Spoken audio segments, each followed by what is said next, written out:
Winter is coming, which means that it's time to start thinking about how to heat my home. The previous resident of this house installed a pellet stove in the garage. It's placed on a piece of plywood, and the chimney consists of some 6-inch duct and cement board going through the siding to the exterior. I'm not sure how safe or how legal this is, but even more importantly, a stove in the garage does very little to heat the interior of the house. In the house, the heating sources consist of an electric furnace, which works very well but is very expensive to operate, and also a wood fireplace. It uses wood for fuel. It's not made of wood. This fireplace, while effective, is very ugly, and it's not very safe because the space between the hearth and combustible floor is too short. Sparks and embers could fly out of here and damage the floor, or even worse, possibly start a fire. This unit's also missing some knobs, and it just generally looks dated and detracts from the appearance of the living room. So my plan is to take the pellet stove out of the garage, and I will seal up the chimney outlet and eliminate the Dr. Seuss style chimney, and then I will reinstall the pellet stove where the fireplace is. So my first step is to start taking down this rock facade and remove the fireplace.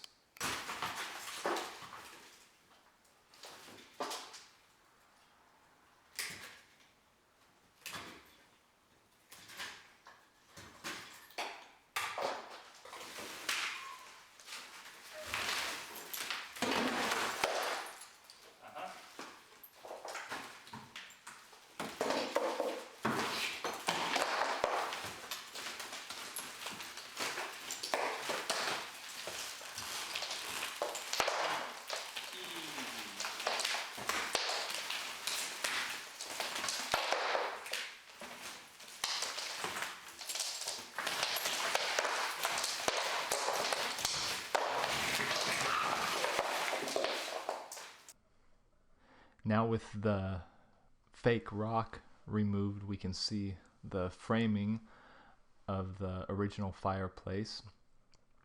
The way this system was originally designed is such that there's an exterior wall here and an exterior wall here that meet at a corner back here behind this wall, and this was framed in so that the fireplace could be recessed and you wouldn't see the chimney or any of this duct work when it was completed.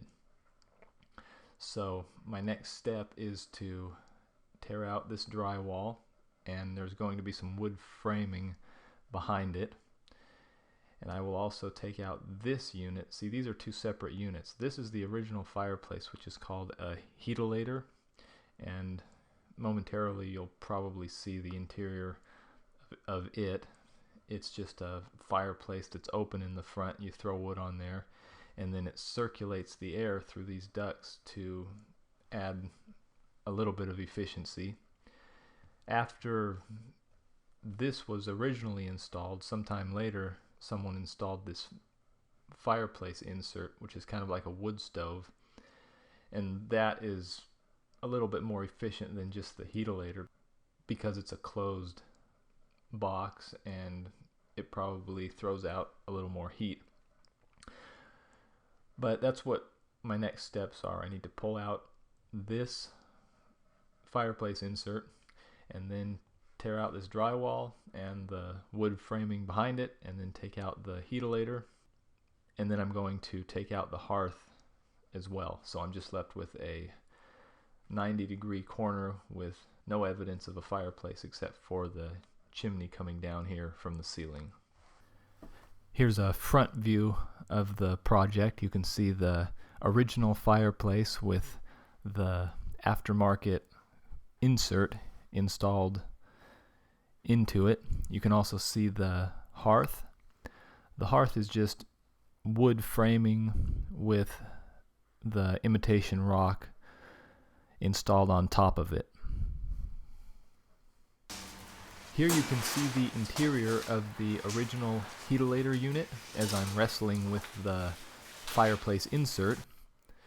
Here's a link to the full version of how to remove a fireplace insert. It's both educational and informative. I highly recommend it.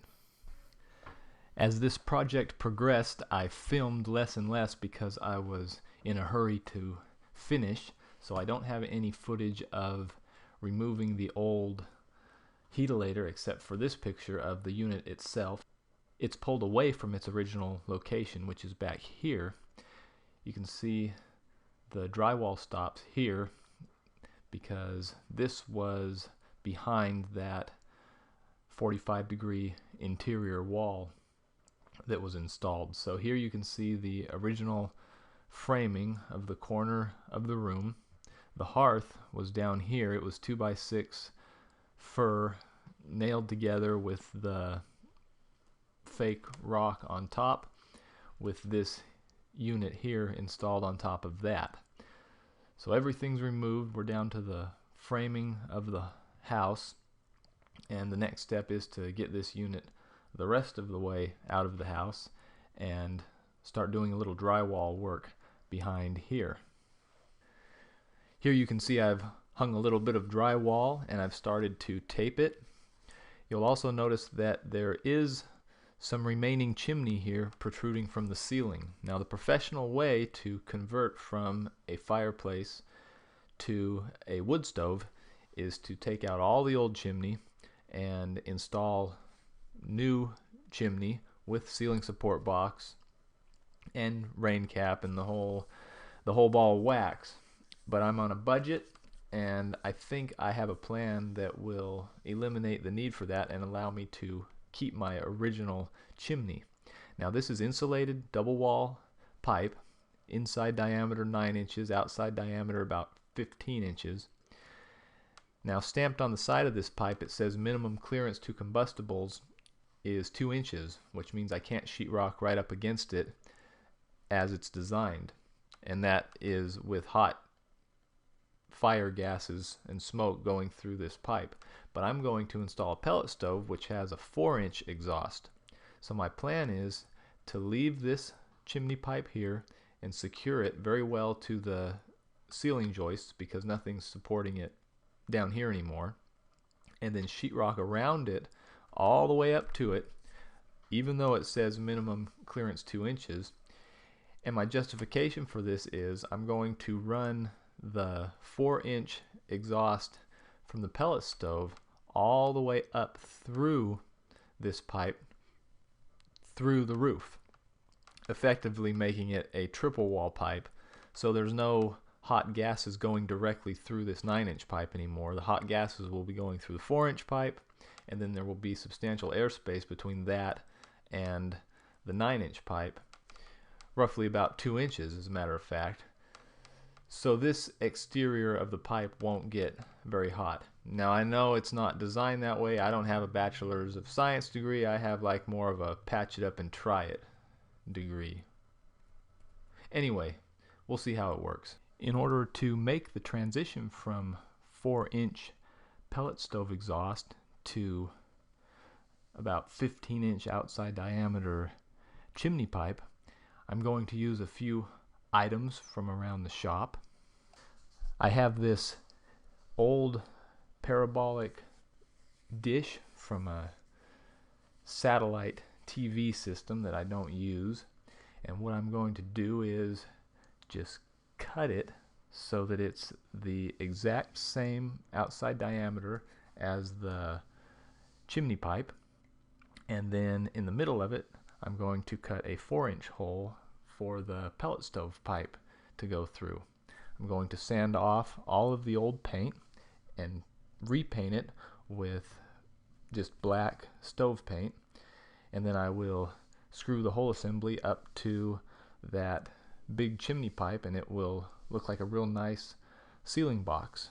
I scoured the Jenny's Garage archives for a photograph of the completed transition metal from the 4-inch pipe to the larger chimney pipe, and this is all I could find. It was a panning shot from one of my other videos, but you can kind of see, here's the dish that I cut down to the right diameter, and here's a piece of the pellet stove pipe installed through the middle.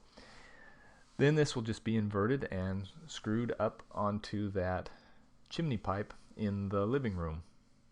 Here's some footage of the space where the pellet stove is going. I've installed some tile, and here's the finished drywall as well. Here's some of the carnage. To the right is the old Heatilator original fireplace, and then to the left you'll see the fireplace insert that was installed into that. I also installed these wall sconces because the electricity was already there, and it was switched because there were some old fans and ventilation systems for the Heatilator that weren't going to be used anymore, but instead of tear out the old wiring and switch, I decided to put them to use to light up the room. Here I am moving the stove into its final position. If you care to see the stove's complete epic journey from garage to living room, you can find it right here. Here is the stove in position. And here is a picture of the finished product.